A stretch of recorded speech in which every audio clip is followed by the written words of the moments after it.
Assalamualaikum warahmatullahi wabarakatuh. Di video kali ini saya akan meng-share dan memberikan informasi mengenai beberapa macam penyakit kulit serta cara pengobatannya dan penyebab penyakit kulit tersebut bisa terjadi. Pada materi ini akan dibahas mengenai macam-macam penyakit kulit. Yang pertama ini adalah Candidiasis, Cutis Candidosis intertriginosa.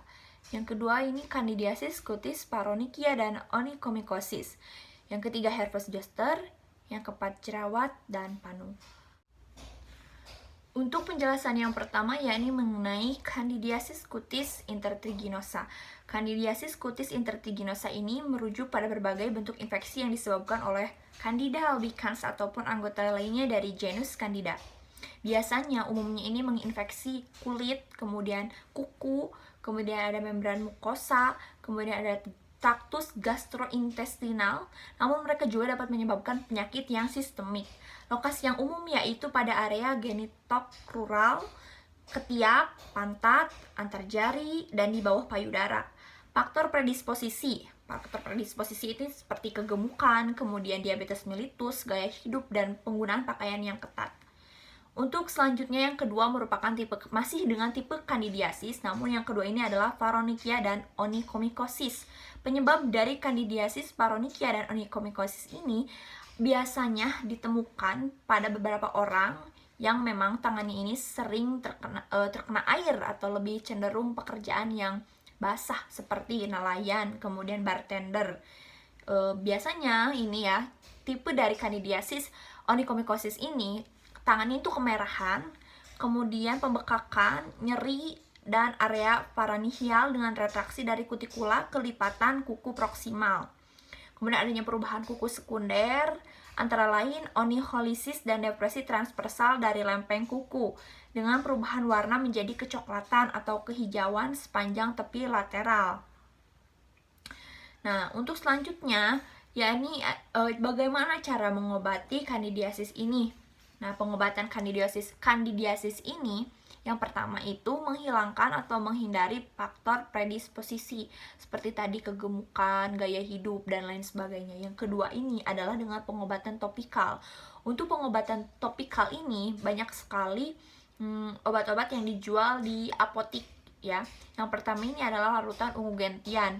Larutan ungu gentian ini untuk dosisnya sendiri ada yang 0,5 sampai dengan 1% itu digunakan di area selaput lendir, dan untuk dosis 1 sampai 2% itu digunakan di area kulit. Dan penggunaannya ini adalah 2 kali selama 3 hari. 2 kali sehari selama 3 hari. Kemudian untuk yang kedua ini adalah Nystatin. Nystatin ini bisa berupa krim, salep, kemudian emulsi. Pada candidiasis oral yang tanpa komplikasi, ini penggunaan Nystatinnya ini diberikan sebanyak 400.000 sampai 600.000 unit 4 kali sehari. Nystatin merupakan obat antifungal folien untuk beberapa infeksi jamur dan ragi yang sensitif termasuk Candida. Nystatin ini berikatan dengan orgesterol, yaitu komponen utama dinding sel jamur yang menyebabkan lubang dan terjadi kebocoran ion kalium. Kemudian amphoterisin, yang ketiga ini golongan amphoterisin B2. Golongan amphoterisin B2 ini cara kerjanya ini sama seperti Nystatin karena amphoterisin ini memiliki sifat antifungi dan juga memiliki sifat antiprotozoa. Untuk selanjutnya yakni grup golongan azol. Seperti yang kita ketahui ya, banyak sekali di apotek golongan-golongan azol seperti miconazol, kemudian ada juga clotrimazole. Untuk miconazol sendiri 2% ini berupa krim atau bedak, kemudian ada clotrimazole 1% ini berupa bedak, larutan, dan krim.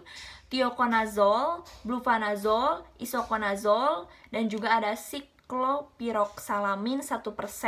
Krim 8 golongan azol memiliki spektrum aktivitas anti jamur yang luas, sehingga biasanya di apotek atau para apoteker, para farmasis di apotek itu biasanya menyarankan menggunakan ketoconazole untuk beberapa penyakit kulit yang disebabkan oleh jamur.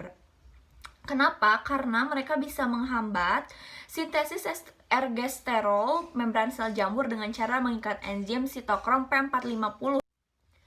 Untuk penyakit ketiga yakni adalah penyakit herpes zoster.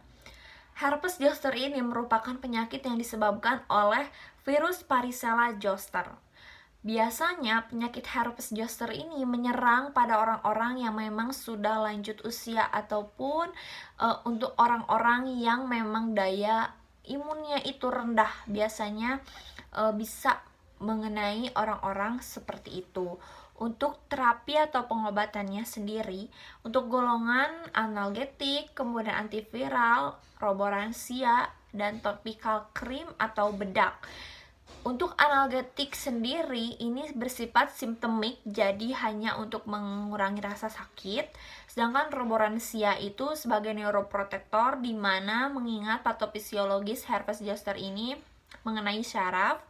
Kemudian kalau kita lihat untuk herpes zoster yang memang sudah ulcerasi, itu harus menggunakan obat berupa krim. Ulcerasi itu artinya herpes zoster yang sudah pecah. Sedangkan untuk herpes zoster yang memang belum ulcerasi itu bisa menggunakan bedak. Dilihat dari seberapa parah herpes zoster yang diderita oleh si pasien. Terus selanjutnya yakni pengobatan herpes zoster yang biasanya sering sekali direkomendasikan oleh para farmasis atau apoteker, yakni acyclovir, pamicyclovir, palacyclovir, yaitu merupakan golongan obat antivirus. Contohnya penggunaannya ini pada herpes simplex labialis. Dosisnya untuk dewasa itu imunokompeten, yakni artinya tidak punya masalah dengan imunitas tubuh. Acyclovir krim 5% oleskan pada area wajah atau bibir yang mengalami lesi sebanyak 5 kali sehari selama 4 hari. Kemudian untuk anak-anak, acyclovir krim 5% oleskan pada area wajah atau bibir yang mengalami lesi sebanyak 5 kali sehari selama 4 hari. Untuk penyakit kulit selanjutnya yakni jerawat. Jerawat ini disebabkan oleh peradangan yang disertai dengan penyumbatan saluran kelenjar minyak kulit dan rambut atau saluran pilosebasea. Nah, pilosebasea atau saluran minyak ini tersumbat, maka akan menggumpal di dalam saluran dan menjadi membengkak sehingga terjadi komedo. Dan komedo ini ada dua tipe, ada blackhead, ada whitehead. Untuk blackhead ini adalah komedo yang terbuka dan whitehead adalah komedo yang tertutup. Setelah itu timbullah jerawat. Kenapa sih jerawat ini sering terjadi dan menjadi masalah atau big problem bagi usia-usia remaja? Karena di sini terjadinya perubahan hormon sehingga muncullah jerawat. Dan jerawat juga bisa disebabkan oleh gaya hidup yang tidak sehat seperti merokok, minum alkohol, kemudian banyak-banyak makan makanan yang tidak bergizi seperti junk food, kemudian banyak-banyak makan yang berminyak, kemudian banyak gadang, stres, dan lain sebagainya. Kemudian jerawat juga bisa disebabkan karena kita sering memegang area wajah kita dengan telapak tangan kita. Bahwasannya, perlu kalian ketahui, telapak tangan kita ini kotor. Jadi kurang-kurangilah kalian menggunakan telapak tangan untuk memegang wajah kalian. Selanjutnya yakni penggunaan sarung bantal. Itu harus sering diganti karena sarung bantal itu paling sering kita gunakan setiap hari dan dekat dengan area wajah. Kemudian juga jangan sesekali kalian mengelap wajah kalian dengan anduk, dan handuknya itu anduk yang digunakan di badan. Itu merupakan kesalahan. Kenapa sih jerawat itu sering terjadi? Sebenarnya jerawat juga memang ada yang beberapa tipe yang memang jerawat itu tergolong ringan, ada juga jerawat itu yang tergolong parah. Jadi buat mengatasinya kalian bisa berkonsultasi dengan dokter spesialis kulit, lebih expert, dan pengobatannya pun treatmentnya itu akan on point. Untuk selanjutnya, bagaimana sih pengobatan yang misalkan jerawatnya itu tidak terlalu parah gitu? Kalian bisa membeli obatnya ke apotik. Biasanya obat-obat yang di apotik ini banyak sekali tipenya untuk kulit jerawat, dari mulai facial wash-nya, kemudian ada juga tonernya, kemudian ada juga salepnya, berbentuk salepnya. Biasanya golongan obat untuk jerawat ini sebagai anti-inflamasi atau untuk mengobati radang. Banyak sekali tipe golongan obatnya itu. Untuk merek dagangnya itu ada Mediclean, Clindamycin, Phosphate Gel. Kandungannya itu ada clindamycin fosfat 1,2% dan tretinoin 0,025%, digunakan saat malam hari, tidak boleh terpapar sinar matahari. Memang rata-rata untuk obat jerawat ini tidak boleh terpapar sinar matahari, karena apabila terpapar sinar matahari maka akan timbul hitam-hitam di area wajah. Kemudian ada Pel Acne Gel, ini bisa dibeli di apotek ataupun di minimarket terdekat. Kandungan utamanya ini ada asam salisilat, alantoin, serta vitamin B3 untuk merawat kulit berjerawat. Gunakan di area yang berjerawat. Kemudian ada Acnol. Acnol ini seperti air yang ditotol, seperti itu. Kandungannya juga ada alantoin 0,20%, kampor 0,50%, sulfur 8%, hidroksibenzen 2%, dan tricoloridroksidipheniletir 0,10%. Digunakan di area yang berjerawat juga.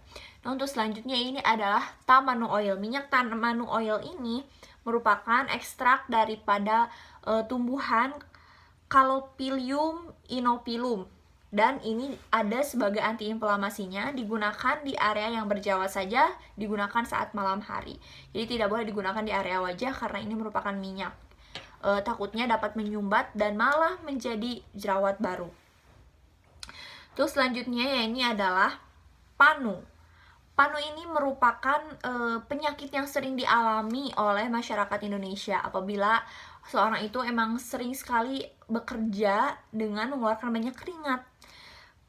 Panu ini merupakan infeksi jamur yang mengganggu pigmen kulit sehingga timbul bercak dengan warna yang lebih terang atau gelap pada kulit. Infeksi kulit ini muncul secara perlahan, namun seiring waktu bercak kulit tersebut menyatu dan membentuk bercak yang lebih besar. Contoh gambarnya saya akan tampilkan di layar. Penyebab panu ini disebabkan oleh jamur dan sistem kekebalan tubuh yang lemah atau kurang, dan juga faktor mana warna pigmen kulitnya ini, ada yang terlalu gelap dan juga ada yang terlalu terang. Faktor-faktornya disebabkan oleh malnutrisi dan juga sistem kekebalan tubuh yang turun. Yang kedua, kemudian faktornya itu adalah terlalu banyak mengeluarkan keringat, sehingga seseorang ini cenderung bisa terkena penyakit panu. Kemudian yang keempat, seseorang ini memang sudah keturunan atau gen di keluarganya memiliki penyakit panu. Untuk pengobatannya ini bisa golongan polien, golongan imidazol seperti ketoconazole. Untuk polien ini seperti nystatin, amphotericin. Kemudian juga ada golongan imidazol seperti ketoconazole. Kemudian ada juga golongan triazole seperti fluconazole. Kemudian ada golongan dan obat jamur lain seperti gersulfulfin. Untuk contohnya sendiri seperti miconazole, terbinafine, terus ada clotrimazole, clopirifos, dan ketoconazole ini dioleskan pada kulit 1-2 kali sehari selama 2 minggu. Apabila memang ini tidak sembuh, kalian bisa langsung ke dokter kulit. Untuk semua penyakit kulit yang memang sekiranya tidak sembuh dengan pengobatan biasa, pengobatan yang ada di apotik, segeralah kalian periksakan ke dokter kulit agar segera diketahui penyebabnya dan pengobatan yang tepatnya seperti apa. Terima kasih, semoga bermanfaat dan mohon maaf apabila ada kekurangan. Wassalamualaikum warahmatullahi wabarakatuh.